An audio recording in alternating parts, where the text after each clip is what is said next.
మధ్యప్రాచ్యంలో యుద్ధం భీకరంగా కొనసాగుతోంది. యుద్ధాన్ని విస్తృతం చేస్తామని హెచ్చరించిన ఇరాన్ గల్ఫ్లోని అమెరికా బేస్లు ఇజ్రాయెల్పై దాడులను ఉధృతం చేసింది.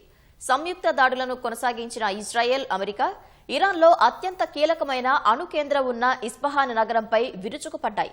పరిస్థితి మరింత ఉద్రిక్తంగా మారుతున్న నేపథ్యంలో 14 మిడిల్ ఈస్ట్ దేశాలను ఖాళీ చేయాలని అమెరికన్లను ట్రంప్ సర్కార్ ఆదేశించింది.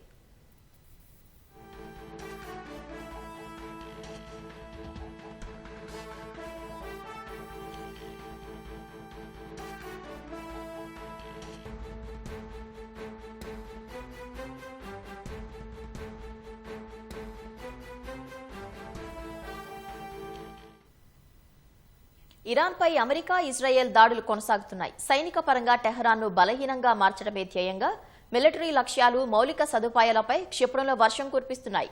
ఆదివారం తెల్లవారుజామున అమెరికా, ఇజ్రాయెల్ కలిసి ఇరాన్లోని ఇస్ఫహాన్ నగరంపై చేసిన దాడులతో పలుచోట్ల పేలుళ్ల శబ్దాలు వినిపించాయి. అనేక ప్రాంతాల్లో దట్టమైన పొగలు వ్యాపించాయి. ఈ దాడుల్లో డజన్ల కొద్దీ ప్రజలు మృతి చెందినట్లు తెలుస్తోంది.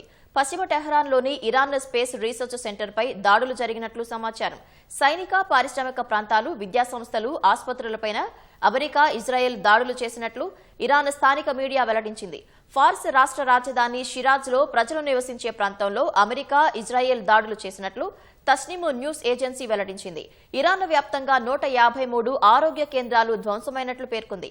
అటు యుద్ధం తీవ్రమవుతున్న వేళ సైనిక కొనుగోలు కోసం $827 మిలియన్ అత్యవసర బడ్జెట్ కేటాయింపును ఇజ్రాయెల్ ఆమోదించింది.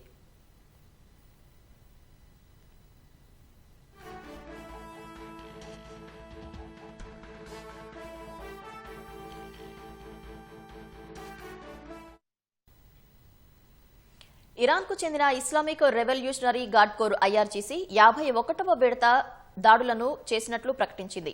సౌదీలో అల్ ఖర్జ్ బేస్, UAEలోని అల్ దఫ్రా, ఫుజైరా, కువైట్, జోర్డాన్లోని అమెరికా సైనిక స్థావరాలే లక్ష్యంగా దాడులు చేసినట్లు పేర్కొంది. గల్ఫ్ ప్రాంతంలో పనిచేస్తున్న అమెరికన్ బ్యాంకుల శాఖలపై కూడా దాడులు విస్తరిస్తామని IRGC హెచ్చరించింది. ఇరాన్ను ప్రయోగించిన క్షిపణులను సౌదీ, దుబాయ్, ఖతార్లు అడ్డగించాయి. రియాద్ తూర్పు ప్రాంతాల్లో దూసుకొచ్చిన 7 డ్రోన్లను అడ్డుకొని ధ్వంసం చేసినట్లు సౌదీ రక్షణ మంత్రిత్వ శాఖ తెలిపింది. తాము క్షిపణులను అడ్డగించడం వల్లే మెరీనా, అల్ సుఫైహ్ ప్రాంతాల్లో భారీ శబ్దాలు వినిపించాయని దుబాయ్ మీడియా ఆఫీస్ ఎక్స్లో పోస్టు చేసింది. 4 బ్యాలిస్టిక్ క్షిపణులు, 6 డ్రోన్లను తమ గగనతల రక్షణ వ్యవస్థలు అడ్డుకుంటున్నాయని UAE రక్షణ మంత్రిత్వ శాఖ తెలిపింది. జోర్డాన్లో వైమానిక దాడి సైరన్లు మోగాయి. బహ్రెయిన్ అంతర్గత మంత్రిత్వ శాఖ దేశవ్యాప్తంగా సైరన్లను క్రియాశీలం చేసింది. మధ్యప్రాచ్యం సురక్షితంగా ఉండాలంటే అమెరికా ఇక్కడ ఉండకూడదని ఇరాన్ అధ్యక్షుడు మసౌద్ పెజెష్కియాన్ ఎక్స్లో పోస్టు చేశారు.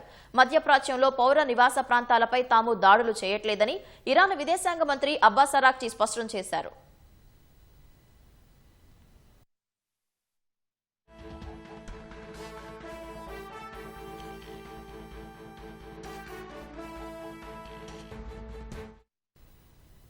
తెల్లవారుజామున ఇరాన్ ప్రయోగించిన క్షిపణులను ఇజ్రాయెల్ సైన్యం అడ్డుకుంది. హోలోను ప్రాంతంలో పడిన శకలాల వల్ల మంటలు చెలరేగాయి. ఐలాట్ నగరంలో జరిగిన క్లస్టర్ బాంబు దాడిలో పలువురు గాయపడ్డారు. ఇజ్రాయెల్కు చెందిన లహవ్ 433 ప్రత్యేక పోలీస్ విభాగపు ప్రధాన కార్యాలయం, గిలాట్ రక్షణ ఉపగ్రహ సమాచార కేంద్రాలను లక్ష్యంగా చేసుకుని తమ బలగాలు శక్తివంతమైన డ్రోన్ దాడులు జరిపినట్లు ఇరాన్ తెలిపింది. ఇరాక్ వ్యాప్తంగా ఉన్న అమెరికా సైనిక స్థావరాలు, వసతులపై దాడులు పెరుగుతున్నాయి. ఇరాక్లోని అమెరికా పౌరుల సమాచారం అందించిన వారికి $1,00,000 అంటే దాదాపు 83 లక్షల రూపాయలు ఇస్తామని ఇరాక్ మిలిషియా ప్రకటిస్తున్నట్లు సమాచారం. అమెరికా స్థావరాలపై 5 దాడులు చేసినట్లు ఆ సంస్థ ప్రకటించింది. ఎర్బిల్లోని అమెరికా సైనిక స్థావరం, బాగ్దాద్ విమానాశ్రయం వద్ద ఉన్న విక్టోరియా బేస్ లక్ష్యంగా ఈ దాడులు చేసినట్లు తెలిపింది.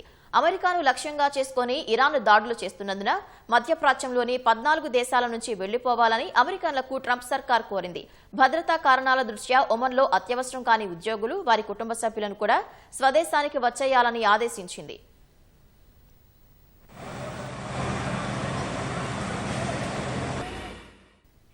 దక్షిణ లెబనాన్లోని ఒక ఆరోగ్య కేంద్రంపై ఇజ్రాయెల్ జరిపిన దాడిలో వైద్యులు, నర్సులతో సహా 12 మంది సిబ్బంది మరణించారు. ప్రపంచ ఆరోగ్య సంస్థ WHO చీఫ్ టెడ్రోస్ ఈ దాడిని తీవ్రంగా ఖండించారు. ఇజ్రాయెల్ సైనికులపై రాకెట్, ఫిరంగి దాడులు చేసినట్లు హెజ్బొల్లా వెల్లడించింది.